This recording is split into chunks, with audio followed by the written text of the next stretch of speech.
खालीलपैकी कोणते वाक्य चुकीचे आहे? चुकीचं वाक्य ओळखायचं आहे. पर्याय 4 सांगितलेलं आहे. यापैकी चुकीचं कोणतं आहे सांगायचं आहे. काय सांगितलं? समसंख्या अधिक समसंख्या इज इक्वल टू समसंख्या. म्हणजे काय रे?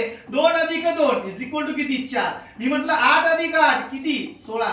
याचा अर्थ काय? समसंख्या अधिक समसंख्या हे समसंख्याच होते. म्हणजे पर्याय नंबर पहिलं बरोबर आहे. आणि आपल्याला चुकीचं विधान ओळखायचं आहे. दुसरं काय म्हणते? विषम संख्या अधिक विषम संख्या इज इक्वल टू समसंख्या.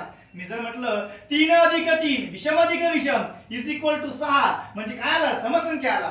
म्हणजे विषम संख्या अधिक विषम संख्या इज इक्वल टू समसंख्या म्हणजे पर्याय दुसरे बरोबर असेल. पर्याय तिसरा काय म्हणते? समसंख्या गुणाकार समसंख्या इज इक्वल टू समसंख्या. म्हणजे मी जर म्हटलं 2 गुणाकार 2 बेदोनी किती? 4 म्हणजे सम गुणाकार सम समज येते. ठीक आहे. दुसरा कडा घेऊया. 8 गुणाकार 8 8 8 किती? 64 म्हणजे सम अधिक सम केलं तर समज येते. म्हणजे पर्याय नंबर तिसराही बरोबर असेल. पर्याय नंबर चौथा चेक करूया.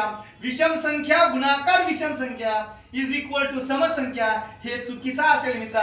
आणि आपल्याला चुकीचा सांगितलं कारण विषम संख्या गुणाकार विषम संख्या इज इक्वल टू विषम संख्याच येते. पहा चेक करूया.